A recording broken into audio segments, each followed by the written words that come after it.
আমাদের cyber help desk নিয়ে বলতে চাই যে এটা একটি মহামারীর আকার ধারণ করেছে।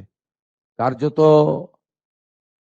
বিভিন্ন সামাজিক প্রকল্পেও যারা ফর্ম ফিল আপ করছেন, অ্যাকাউন্ট নম্বর দিচ্ছেন, সেটাও জানতে পেরে সেই সমস্ত প্রান্তিক মানুষদের কাছ থেকেও অত্যন্ত অল্প পয়সা তাদের অ্যাকাউন্টে থাকে বা অল্প টাকা তারা সামাজিক ভাতা বা বিভিন্ন সাহায্যের উপর নির্ভর করে, সেখান থেকেও টাকা মুহূর্তের মধ্যে, কয়েক সেকেন্ডের মধ্যে টাকা এত লম্বা চেন দ্রুততার সঙ্গে হাত বদল হয়ে চলে যাচ্ছে।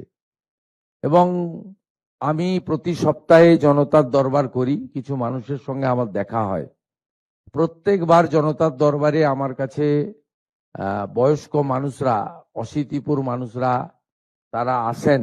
এটি নিয়ে ভারত সরকার, ভারতের স্বরাষ্ট্র দপ্তর ভাবছেন। অনেক আধুনিক ব্যবস্থা তৈরি হয়েছে এবং এর জন্য ভারত সরকার এবং রাজ্য সরকারের দুটি স্বরাষ্ট্র দপ্তর এবং বিভিন্ন রাজ্যের পুলিশের মধ্যে নিবিড় সমন্বয়ের দরকার রয়েছে। তাই এই সাইবার হেল্প ডেস্কের সূচনা